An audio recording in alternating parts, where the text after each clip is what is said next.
Well, hello everyone. Let's continue on. We're in the book of Job. We just finished chapter 7, and now Job's had his reply, and it's whining and his griping, and this is his friends, and sometimes his friends want to say things that are uplifting, and sometimes they want to say things that are accusing and accusatory, and it kind of goes back and forth, just like life does today. This perfect book for anyone to begin the Bible with. So um, let's start with chapter 8. And this is Bildad the Shuhite, one of his friends. And this is his reply to Job. Um, Verse 2. How long will you say such things? Your words are a blustering wind. Comment. Abundance will be seen in the comments of Bildad. Abundance of good and abundance of blame. Verse 3. Does Elohim pervert justice? Does the Almighty pervert what is right? When your children sinned against Him, He gave them over to the penalty of their sin. But if you will look to Elohim and plead with the Almighty, small comment there. So we hear that, oh, so you must have done something wrong. If something goes wrong in your life because you must have sinned against God. Yeah, is it still that going on? Blame game, so forth. We'll continue reading. It have an answer.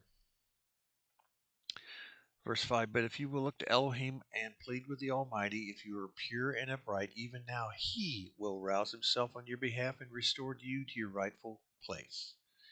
Your beginnings will seem humble, so prosperous will your future be. Ask the former generations and find out what their fathers learned. For we were born only yesterday, and we know nothing, and our days on earth are but a shadow. Um, Verse 10. Will they not instruct you and tell you?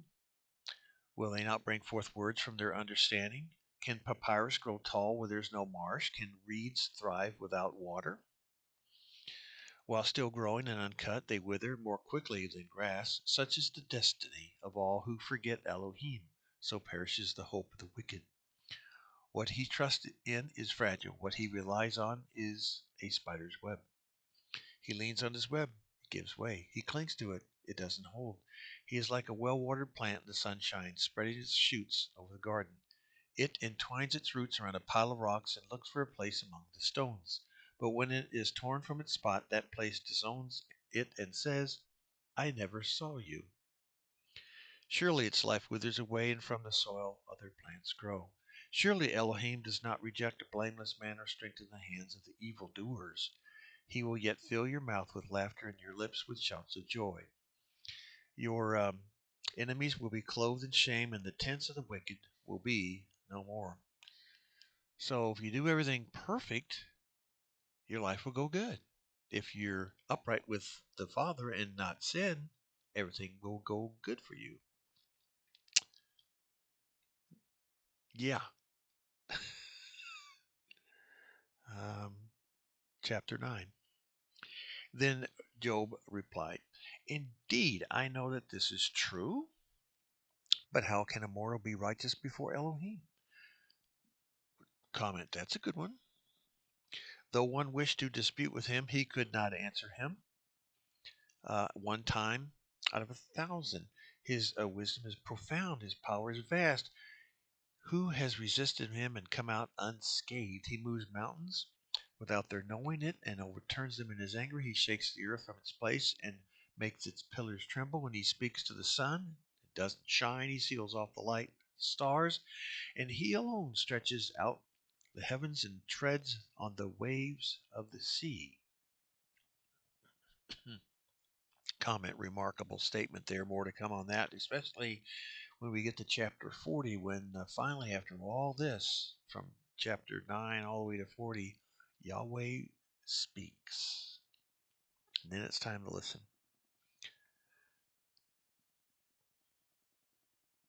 Verse 9. He is the maker of the bear and Orion, the Pleiades, and the constellations of the south. Comment. Here's a remarkable truth that goes directly against modern man's knowledge of the past. How can the constellations, identified in thousands of documents from all over the globe of the Earth, especially from documents found and unearthed from the northern meridians and up in the northern edge of the globe. When you're on that, this is a round world. We're not a flat Earth, but when all these people lived above the equator, you couldn't see the southern constellations, and yet these constellations were perfectly drawn and designed and still preserved thousands and thousands of years later when man unearthed them in the modern age. How could that be? Impossible. Since Magellan was the first one to go that far south, right? Wrong. Evidently, there were hundreds, thousands of people that were down there long before Magellan circled the earth. All right. Um, wow. To me, it's just, here, I'll read it again. Is a remarkable truth that goes directly against modern man's knowledge of the past. How can the constellations identified in thousands of documents from all the areas of the globe made so long ago, long before modern ships and world travel have been known by man and documented in the first place, especially in the southern constellations? And here it is mentioned in Job, the very first book, the very oldest book ever written in the Word. This verse is often glossed over by readers because most people today live in cities and have lights that hide the beautiful array of stars, and all this that's being talked about here by Job and can only be seen when the lights go out, or you go way out in the country somewhere and you see all this. It's majestic. Verse 10. He performs wonders that cannot be fathomed, miracles that cannot be counted. And when he passes me, I cannot see him. And when he goes by, I can't perceive him. And if he snatches away, who can stop him? And who can say to him, what are you doing? What are you doing, Yahweh? Wow. Elohim does not restrain his anger. Even the cohorts of Rahab cowered at his feet. Hmm. Um, Comment. The cohorts of Rahab give only a clue as to when this book was written and the time period of Job, if it's meant to be a clue at all. Or in some of the books of the Bible, the prophecies were made and people's names were named years, hundreds of years before they were even born. Interesting. All right. Verse 14. How then can I dispute with him? How can I find words to argue with him? Though I were innocent, I could not answer him. I could only plead with my judge for mercy. Even if I summoned him and he responded, I do not believe he would give me a hearing. He would crush me with a storm and multiply my wounds for no reason. He would not let me again to gain my breath, but would overwhelm me with misery. Um, if it is a matter of strength, he is mighty, and if it's a matter of justice, who will summon him? Even if I were innocent, my mouth could condemn me. If I were blameless, it would pronounce me guilty.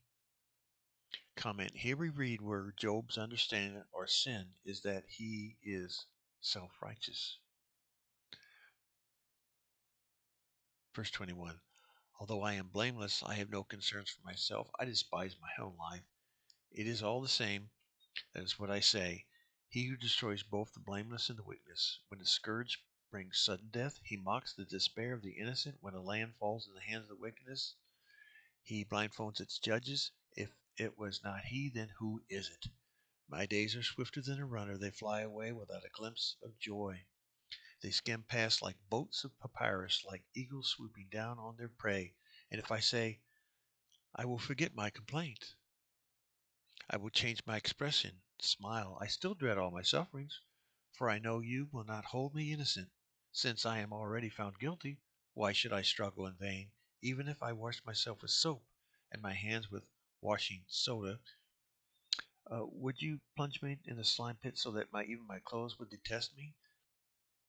Small comment here. Soap, washing liquids, cleansing. Uh, Most people thought everybody lived in caves and was dirty and filthy and didn't know anything. We aren't as advanced as you think we are. Verse 31. You would plunge me into a slime pit so that even my clothes would detest me? He is not like the man like me that I might answer him, that he might comfort each other in court. If only there was someone to arbitrate between us, to lay his hand upon us both. Someone, keyword, someone, to remove Elohim's rod from me, so that his terror would not frighten me no more. Then I would speak up without fear of him. But as it is stands for me, I cannot. Comment. Key point. Job is wanting an intercessor. He needs one. Between him and Yahweh, he needs an intercessor. And he's going to get one. And we won't find out till a long, long time. His name is Yeshua. He is the intercessor, not these friends here. Chapter 10. I loathe my very life. Therefore I will give free rein to my complaint and speak out in the bitterness of my soul. I will say to Elohim, do not condemn me, but tell me what charges you have against me. Does it please you to oppress me, to spurn the work of your hands, while you smile on the schemes of the wicked? Do you have eyes of flesh? Do you see as mortal sees? Are your days like those of a mortal, or your years like those of a man, that you must search out my faults and probe after my sin? Though you know I am not guilty, and though no one can rescue me from your hands shaped me, and they made me. Will you now turn and destroy me? Remember that you modeled me like clay. Will you now turn to me to dust again? Did you pour me out like milk and curdle me like cheese? Did you clothe me with skin and flesh and knit me together with bones and sinews? You gave me life and showed me kindness, and in your providence watched over my spirit. But this is what you concealed in your heart, and I know that this was in your mind.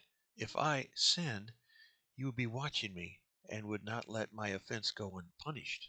True. Comment. Yahweh does not acquit. Instead, man must admit he's a sinner. Secondly, blood must be spilt for sin. Yahweh provided his son for that very purpose. Verse 15.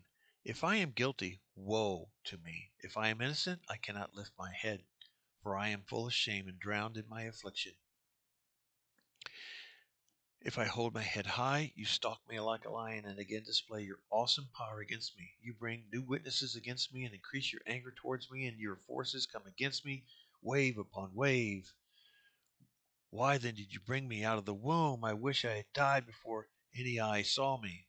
Comment, here we go again. He's returning. It's circular. He's going back to whining and complaining. Verse 19, if only I had never come out into a being, or had been carried straight from the womb to the grave. Are not my few days almost over? Turn away from me so that I can have a moment's joy. Before I go to the place of no return, to the land of gloom and deep shadow, to the land of the deepest night, or the deep shadow and disorder,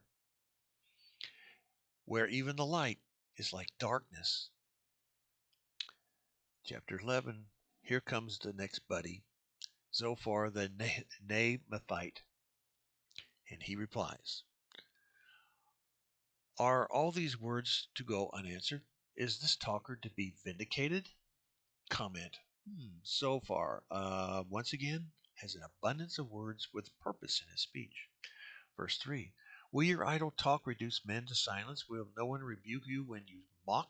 You say to Elohim, my beliefs are flawless, and I am pure in your sight. Oh, how I wish that Elohim would speak, so that he would open his lips against you and disclose to you the secrets of wisdom, for true wisdom has two sides. Know this, Elohim has even forgotten some of your sin. Can you fathom the mysteries of Elohim? Can you probe the limits of the El Shaddai, Almighty? Then they are higher than the heavens. What can you do? They are deeper than the depths of the grave. What do you know? Their measure is longer than the earth and wider than the sea. And if he comes along and confines you in prison and convenes in court, who can oppose him? Surely he recognizes deceitful men, and when he sees evil, does he not take note? But a witless man can no more become a wise man than a donkey's coat can be born a man. It's funny later on when we read in the Old Testament that Yahweh even had a donkey talk. just to Balaam. You'll find out about that. The Father can do anything. Verse 13. Yet if you devote your heart to him and stretch out your hands to him. And we're going to end there at chapter 11, verse 13, and pick it up on the next reading. We're at that time. Bless you and keep listening.